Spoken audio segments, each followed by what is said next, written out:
What's up guys, welcome to Ben iSell Guy, and what I have for you today in this video is I'm going to be talking about whether you should jailbreak your iOS device or not.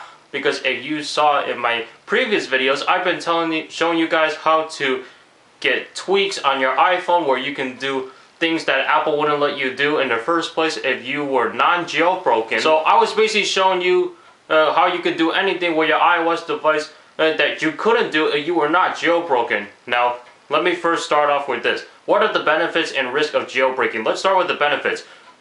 If you guys don't know what jailbreaking is where you can get third-party applications or tweaks that Apple doesn't approve of. For example, you can get emulators for this, meaning you can play Super Nintendo games, Nintendo 64, PS1, Game Boy Advance games, Game Boy Color, Nintendo DS games, games that were played back then or were made back then in the old days for you guys that lived longer than I have.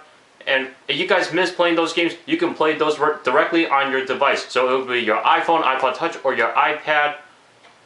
And you can get tweaks on here, so that way it'll let you customize your operating system. For example, you can get different themes if you're tired of just sticking with this Apple traditional springboard right here. Now, what are the risks you can get when you jailbreak? Well, first of all, it could happen in the jailbreaking process. When you're like putting the phone into DFU mode, you might get a black screen and then it would just stick there. Now, what this means is that the phone, or the device rather, is probably still in DFU mode, and people would just assume that it's broken. No, you do have to do something in order to get your device working again. And if you're restoring your device because of problems that you've been experiencing on your device, you have to click that restore button, otherwise you will not be able to use it once it gets into DFU mode and once it's connected to your computer. Another risk you can get is that you could void your warranty. So for example, say if something's wrong with your iOS device and you have to take it to the Apple Store and they see that you have a jailbroken device, meaning they can see Cydia or all these applications that aren't approved by Apple, you will void your warranty, and then Apple's not going to help you with any future problems that you might have.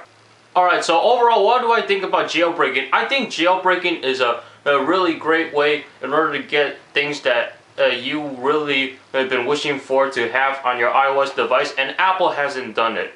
Do I suggest you guys stick with a non-jailbroken device, or you should jailbreak? I say you should jailbreak at least once, and if you guys don't like it, you can simply just plug it up into iTunes and then just restore it right there. But I would prefer jailbreaking because features that are on a jailbroken device aren't featured on a non-jailbroken device, meaning just stocked iOS. And just from jailbreaking, I have been really disappointed in Apple because the simple features that are on a jailbroken device cannot be received by Apple themselves. For example, the SB settings on here.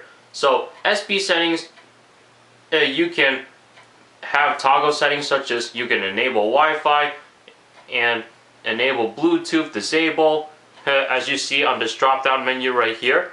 That something should have been in the iOS 5 update, because in iOS 5 you have that slide down notification center, which basically lets you see all your notifications that might have popped up instead of just have it popped up right on the screen itself when you're doing something.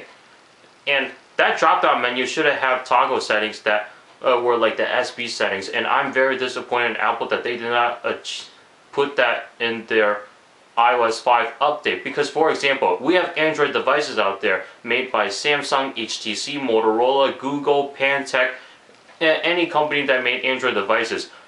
The Android operating system itself, they do have that same drop-down menu. In fact, they were the first to do that before Apple even featured it in their iOS 5 update.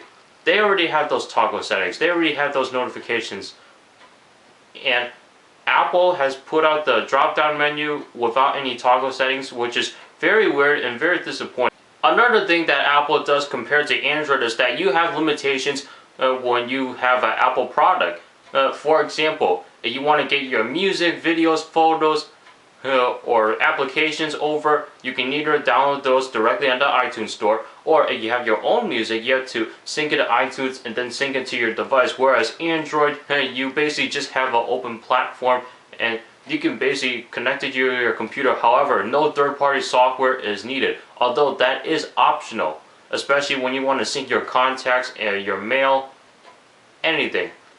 But me personally, I think there's some of these features that I've seen on a jailbroken device, it just really kills me that Apple hasn't put these on there. And Apple is saying you should not jailbreak your device because then it will just make it slow, laggy, sluggish, and I have experienced slower speeds on here, and a lot more laggier and more sluggish. But what I think Apple should be doing is that they should be considering putting these features on their operating system. Maybe they will, maybe they won't, and make it work so that way we do not have to jailbreak. For example, emulators. Emulators, you can download them from the Cydia store. However, if Apple were to do that and then they charge you for the games, that's fine because, for example, we have the Android market out there. There are emulators where you can play games from different systems. And the ROMs that were made for those emulators, they charge you as well. For example, the Xperia Play, that's an Android phone where you can then slide it up kind of like the PSP Go, and you have your gaming pad so that way you can play your games on it. The games that you will download for those emulators, you have to pay for those as well. So older games, if you want to play them in the modern devices, you will have to pay for those again.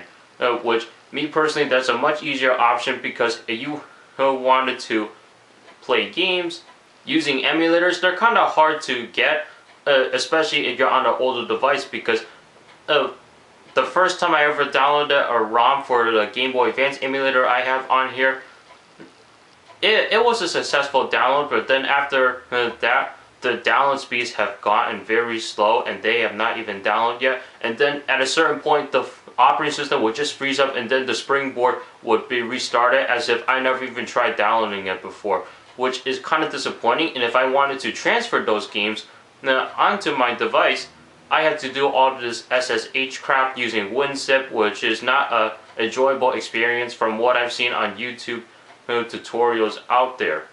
However, with an Android device, you can also transfer those ROMs onto the emulator itself. So, again, I do recommend you guys jailbreak, and like I said, if you have to take your phone back to the Apple store, you have to restore your device before you take it, otherwise you're going to void your warranty.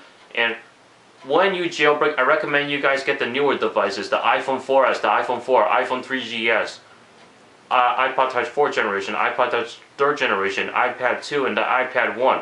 Do not get an iPhone 3G off of Amazon or get it used from a friend, or the iPod Touch 2nd generation, because those two devices, especially this one that I have right now, the iPhone 3G, you can tell because the label back here is not chrome like the Apple logo.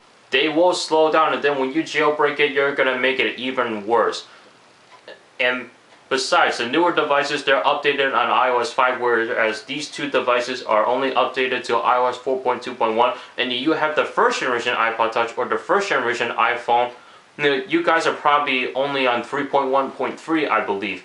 Get the newer devices so that way you can stay updated with Apple.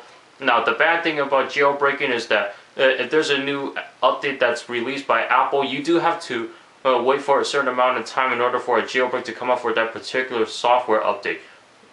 Meaning, it's either you only have to wait a little bit, wait a couple weeks, or even a couple months. For example, the iPad 2. When the iPad 2 was released, there was no jailbreak for it until I believe about 1 month later, and that was used with jailbreakme.com. And then the next software update, the iPad 2 wasn't able to be jailbroken until January 2012. Same thing with the iPhone 4S. When it was released in October, it was never able to be jailbroken until January 2012. So far, the current jailbreak out there is absent. Although, in the near future, we probably will see more jailbreaks for the iPhone 4S and the iPad 2. So what do you guys think about jailbreaking? Do you like it? Do you hate it? Or if you guys are jailbroken, what do you guys think about jailbreaking? And for those of you that are not jailbroken, are you going to consider jailbreaking? And for those of you guys that are on an Android device, are you saying you should just get an Android device instead? That way you don't have to worry about doing all this jailbreak process. I want to see what you guys think in the comments down below. Make sure you click on that subscribe button above. And for those of you that haven't seen my jailbreak video on how to jailbreak your iOS device on 4.2.1, there will be a link in the description below. Only 4.2.1, not 5.0.1, 4.2.1.